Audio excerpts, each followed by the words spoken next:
Hi everyone, welcome back to my YouTube channel. So in this vlog I'm going to be answering all of your home questions that I have asked for over the last few weeks. I've been putting question boxes on my Instagram stories for home related questions. So this vlog is going to be mainly home based. I'm going to answer the questions. I need to update you on our bathroom because the bathroom reno is happening, and yeah, that is happening, so I'm going to update you on that as well. I have separated the questions into kind of sections. We've got like the buying process to begin with, then we've got planning, then we've got shopping, and then we've got general questions. So I'm going to start off with the very initial home questions, so all kind of house buying process stuff. So the house buying process, so I feel like I could literally do a whole nother video on the entire process, but people were asking mainly about first time buyers and being self-employed. So for us, me and Tom are both, my company is now actually a limited company, but when I got my mortgage, I was actually self-employed, and I had 3 years of accounts, but 2 of those years was when I was only doing it part-time, and it was just like a side thing. So the my earnings on this were low, so they were not really enough to get a proper mortgage. So it was trickier for me because I only had 2 solid years of accounts. We had an amazing, super helpful mortgage broker who kind of took all our information on board and reached out to all the lenders and managed to get us a mortgage with Halifax. And actually, after talking to quite a lot of people, Halifax seemed to be really good for self-employed people. So if you are self-employed, have a look at Halifax, but I would 100% recommend a mortgage broker. I think the fee was £400. I'm pretty sure it's £400, but she did everything, the whole thing, and she was so helpful because I just don't have a clue, and she did everything. And I really think it is so worth it to take that little bit of stress off you, because buying a house is stressful. With Halifax, they actually took just 2 years of our salaries, just our latest 2 years, which were our highest earning years. Those 2 years they took the average. So when I knew that we were going to be buying a house, I didn't really put many expenses through because I wanted it to look like I earned the most money possible so that we could get a high mortgage. I wanted my earnings to look as high as possible, so the year before I just didn't really put through many expenses just to make my profit look as high as possible. Basically you have your gross profit, and then you take your expenses off of that, leaving you with a net profit. A net profit is what the mortgage broker will look at. So I didn't put many expenses through, leaving me with a higher net profit. It's a bit of a catch-22 really, because by putting expenses through, in the long run it basically saves you money because you're paying less tax. So that's 1 year where I put little expenses through, I had a higher tax bill because my earnings were higher. So had a higher tax bill, but I was able to prove to the mortgage company that I had this money coming in that they could hold me accountable for the house for. Okay, moving on. How many houses did you look at? We looked at 12 houses over only about 2 days.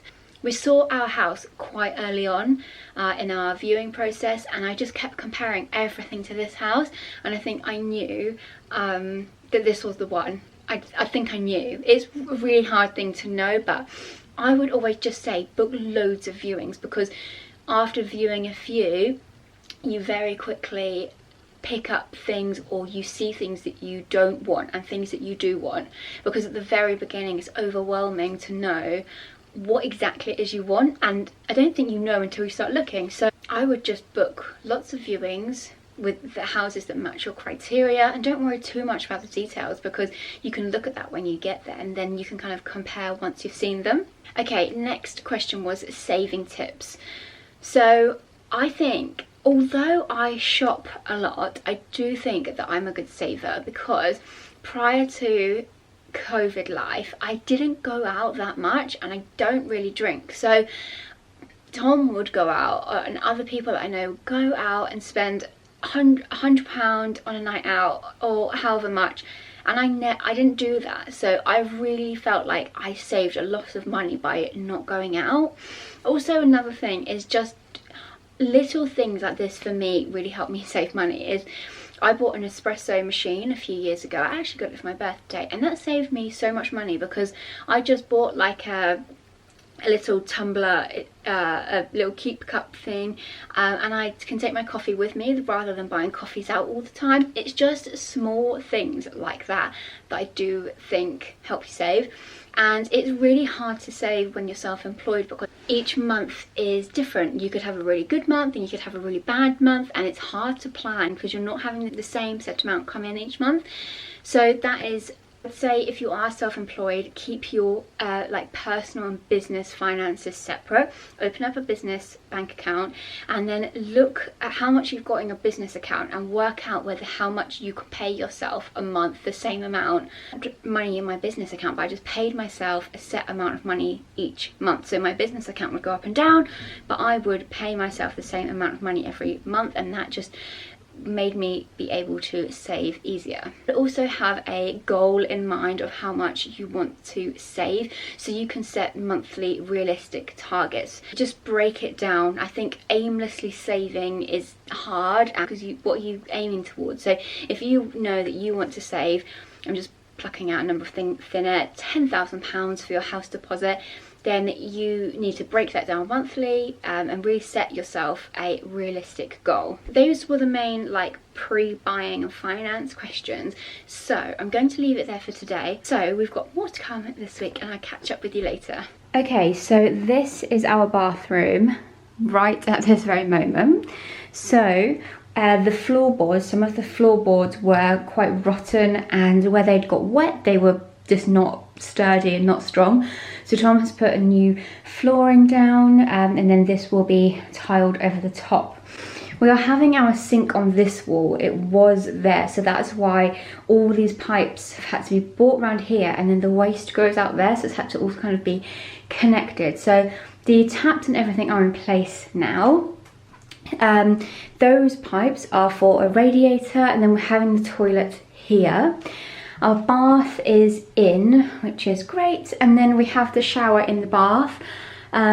This bathroom, as you can see, this is our main bathroom, but it's not huge, so we haven't got space to have a shower and bath separately. I mean, we have a shower downstairs, so we could have ditched the shower in here, but we both love to use this bathroom upstairs rather than the downstairs one, so we had to kind of go more practical than pretty on this. So we're keeping the shower within the bath, and the pipes are in for the water on that. These are the floor tiles, so as you can see, they're quite small, but they're like a mesh, so you can lay them kind of in a sheet.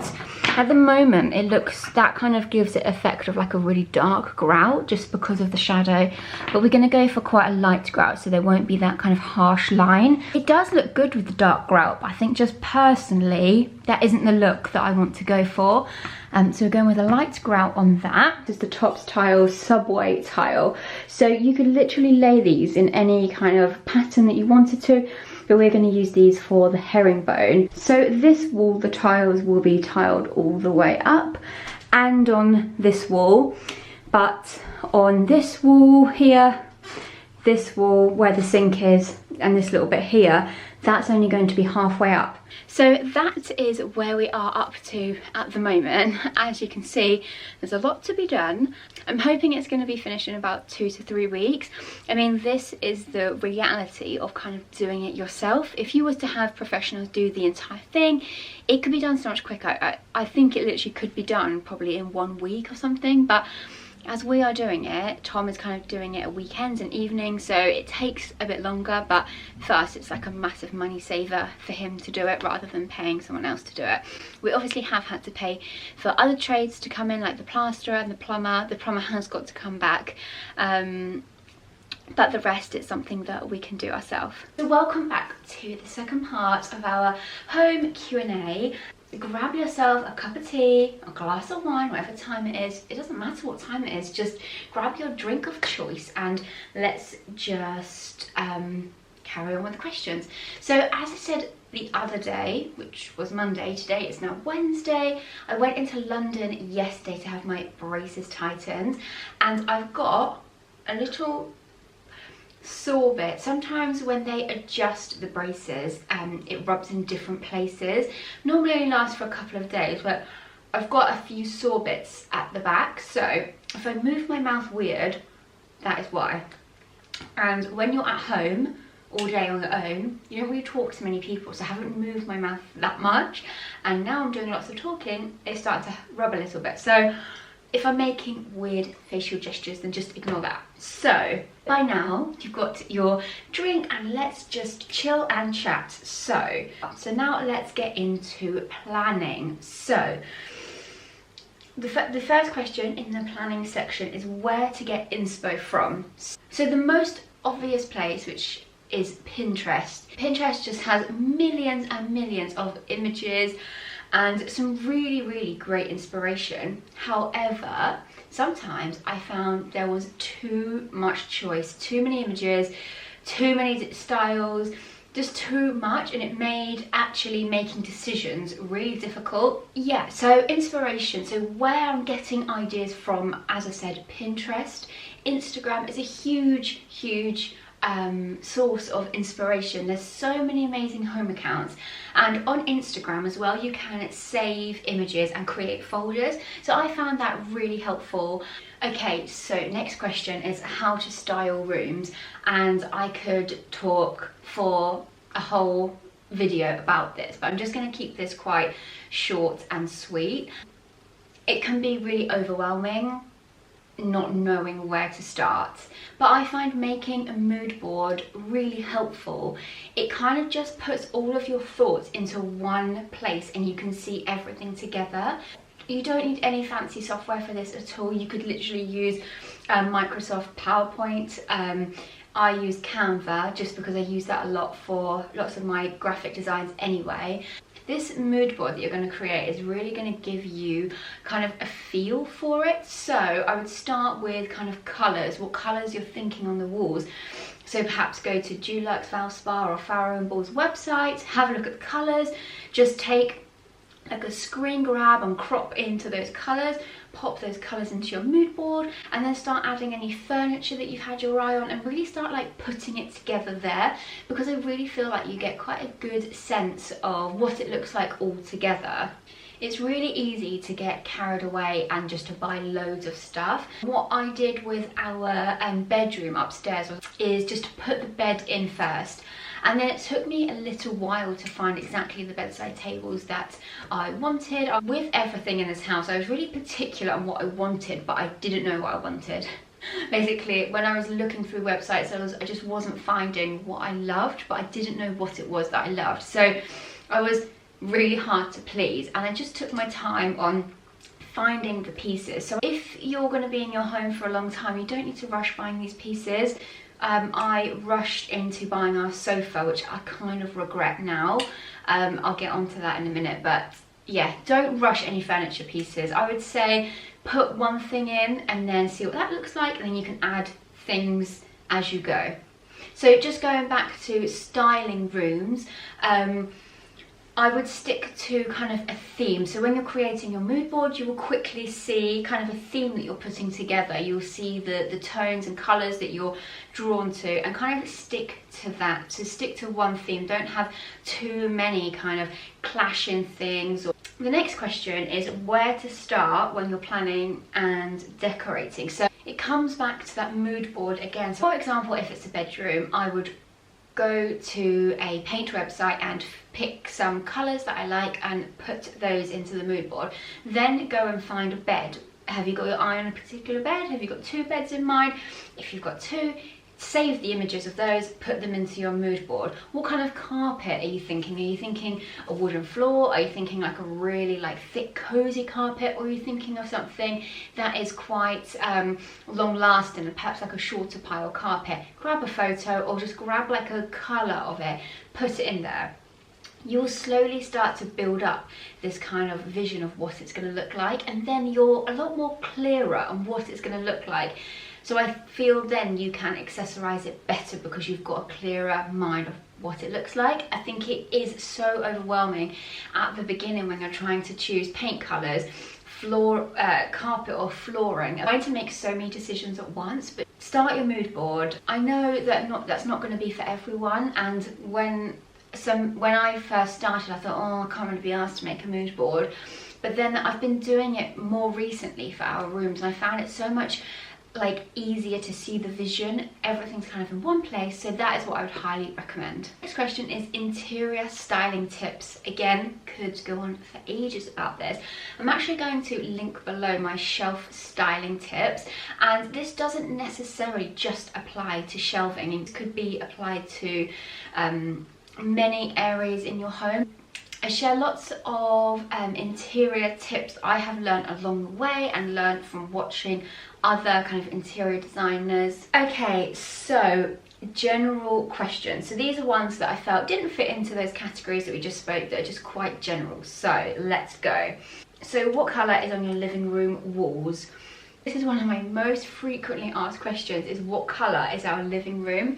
So our living room is open plan, going up the stairs and into the landing upstairs. So I thought it would flow better if it was all the same colour. And it's called Gentle Lamb by Valspar. That was a colour I think I did honestly like over 10 paint samples of. I just wasn't finding the colour that I wanted. I just didn't want the stark white, but I didn't want like magnolia, you know. I wanted a warm, fresh colour. So I thought that Gentle Lamb I loved it, and I'm still really happy with it now. Coffee table decor was the next question. So I'm actually going to put a photo in here of how I've styled our coffee table at the moment. I love to use big books for coffee table styling. I think it looks really good, and then you can pop some coasters and either some flowers or a candle or something on there. It depends like how big your coffee table is, but I think keeping it quite simple and space to, whether you're putting your feet up, we always put our feet up on the coffee table, and then space to perhaps put plates down and things. So I like to just keep something quite centralised, and for me, usually stacking some coffee table books, some coasters, like a little plant or something, and a candle, I think works really well together. Okay, so the next question is how to change up a room on a budget. So I think a fresh lick of paint makes the world of difference, and you can pick a tin of paint up for like £25. So I would always say that I would just say repaint the room, and it just really freshens it up. I also think new bedding can really make quite a difference. If you want to change it up on a budget, buy yourself a tin of paint, get all the walls painted nice and fresh, change the bedding, and instantly really feel like you have uplifted the room. Also, small little furnishings like cushions, some nice, like perhaps some dried flowers on your bedside table, just small little changes like that I think can really make quite a difference. Okay, so the next question is any regrets, or would you do anything differently? The biggest thing I think for me is the sofa. Well, it's really hard to buy a sofa, as I'm sure many of you know, and there's always such a long lead time. So I felt rushed to order a sofa because it had like a 12-week lead time, and I wanted a sofa in our house. We had our old sofa, which was like a tiny 2-seater, but I was keen to get a new sofa ordered so that by the time we'd finished decorating, our new sofa would arrive. And yeah, I'm quite impatient. I want things just done. I hate waiting. I hate the in-betweeny stages. I just want it done. But I really have learned that the more you rush things, rush decisions, rush buying things, you sort of, yeah, I just don't think you have that same feeling as if you actually think about something properly and consider other options. So with our sofa, when we bought it, I wanted this light sofa, and it's an ivory sofa, and it's from DFS. And when we got it, we didn't plan to have a dog so soon. We wanted a dog further down the line, but it wasn't kind of in the forefront of our minds. And yeah, if I knew that we were getting a dog, I think I would have got a slightly darker one. and when Bertie was a puppy we used to let him up on the sofa. He'd come in from the garden with muddy paws, and over time it has just discoloured.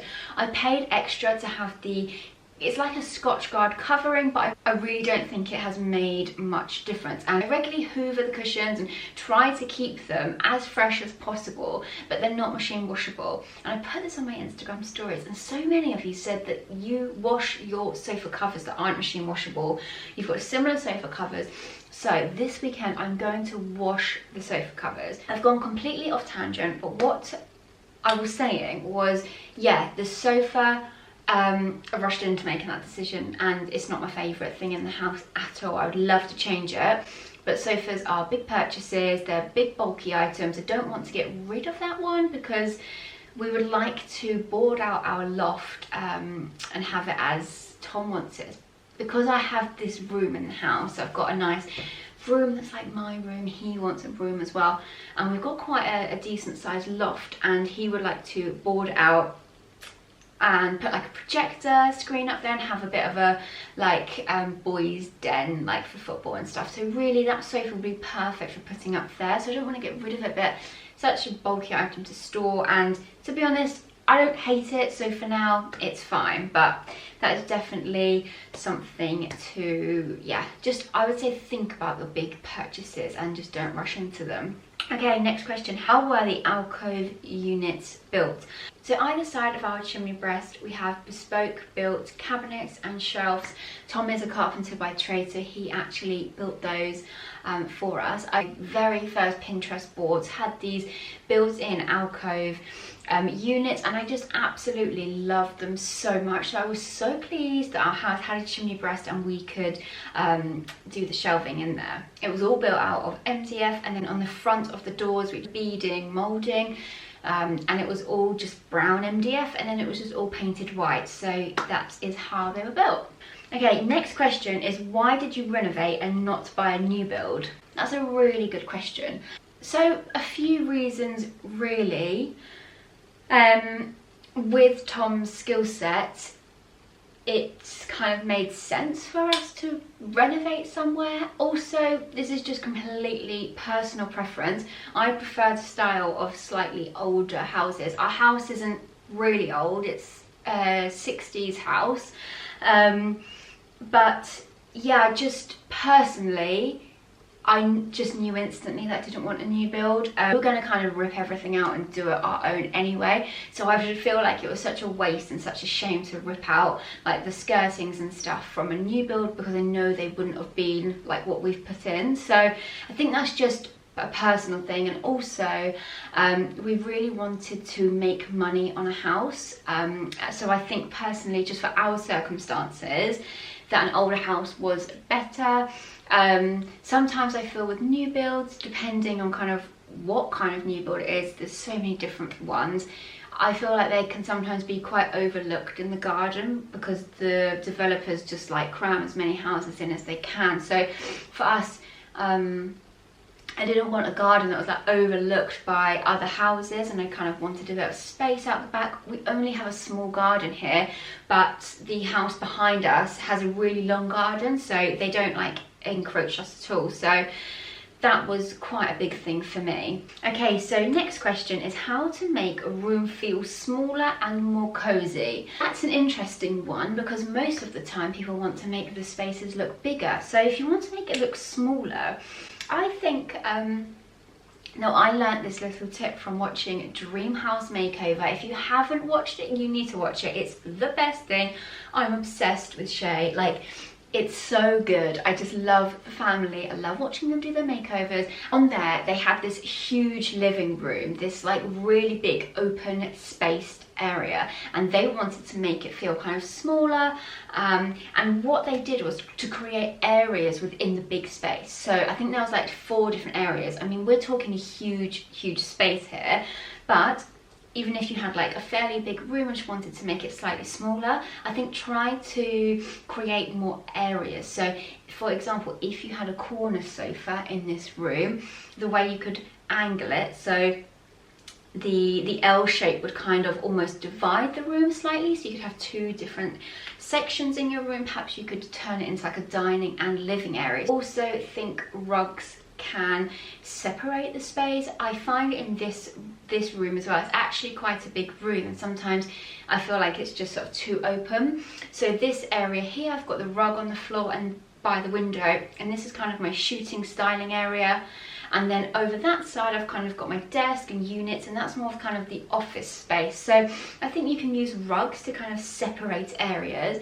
And I love to use rugs to just add a bit of coziness into a room. And then to make it more cozy, I think you can do this with different textures and lamps. So nice little table lamps and some really nice cushions. Little things like that can really make a room feel nice and cozy. Where are your rugs from? Two rugs that people ask mainly about is the jute rug, which is in our living room at the moment, and the cream like off-white rug that I've got in the office here, that is from H&M as well. Next question is, do you ever use photos or only prints? So that's a good question. So I do have quite a lot of prints around the home. I really love adding those kind of like artworky bits and just adding in different tones and textures within the prints. I love to use them for styling and, as I just said, adding different tones into the room. However, I do love to have photos as well. So yes, we do have a few photos. I've got some on my shelves, on the mantelpiece. We don't actually have that many. That is something I would like to do, is to have some more photos printed out and actually to put them around the house a bit more. The next question is asking about the office paneling. So this was just a wall, and then this is just molding, like the beading that I was saying that we put on the front of the alcove unit. These were just stuck on and then all painted white. If you go on my home Instagram page, there's a highlight saying office paneling or office beading. I can't remember what it's called. But if you click on that, I show you kind of step by step how we did it. Then people were asking for a bathroom update, which I updated you at the start of the vlog. So I'm going to update when new things happen in the bathroom on my home account, so make sure you are following on that. I'm also filming it from start to finish to put as like one video together. So, and then the final question is next plans. So a few other plans on the horizon is a new kitchen. Wanted just to touch on this briefly, but I will go into it in more detail in another vlog, because I know we're already quite long on this vlog and you're probably sick to death of hearing me talk. But we are looking to do our kitchen. So we moved into this house, as I said, September 2019. The current kitchen is an extension that they did in 2014, and that is when that kitchen was fitted. So Bertie's just joining. And the kitchen is functional, it's fine, it's good, like there's not an issue with it. It's just, it's not to our taste. We haven't rushed into doing it, so we really have thought about it. We actually had Howden's come out at the weekend to measure everything up and to give us a quote. What? Come here. Come on. He's got his cone and he thinks he can't get through the gap. Come on, Bertie, come. You can get through. So yeah, we had Howden's come out and measure up. We saw samples, so we are looking at doing a new kitchen. But now that, come here. Oh, say hello to everyone. Hey, here's Bertie Conehead. Hello. All right. So now with you want to get down now. Now with the new government guidelines, garden gatherings can happen. I really want to get our garden finished. We didn't finish it last year. So once the bathroom has finished, I wanted to start the kitchen, but I just think timing wise, I really want to get the garden done so we can enjoy it with people round. Take my slipper then. And yeah, so the kitchen might not be now until perhaps later in the summer, but who knows? I mean, you can't do it all at once. So the garden needs finishing. We actually put in AstroTurf last year and the majority of the work is done, but the fence panels need painting, the shed needs painting, and all new flowers need to be put in the flower beds. And I'm not a gardener, and stop doing attention-seeking things. Get down. Good boy.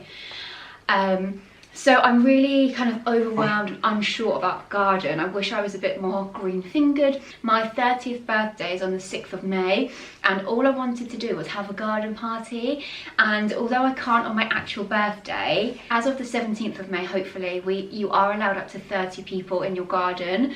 So I'm going to have a delayed 30th birthday, so I would absolutely love the garden to be done by then. Anyway, I have rambled on and on and on. I really hope that you've enjoyed this video. I've really enjoyed filming it, having a toe cleanse by Bertie. You made it all the way to the end. Thank you so much for listening to my ramblings. I really hope that you've enjoyed this video. If you don't already, I'd love if you could subscribe to my YouTube channel, and I'll see you next time. Bye.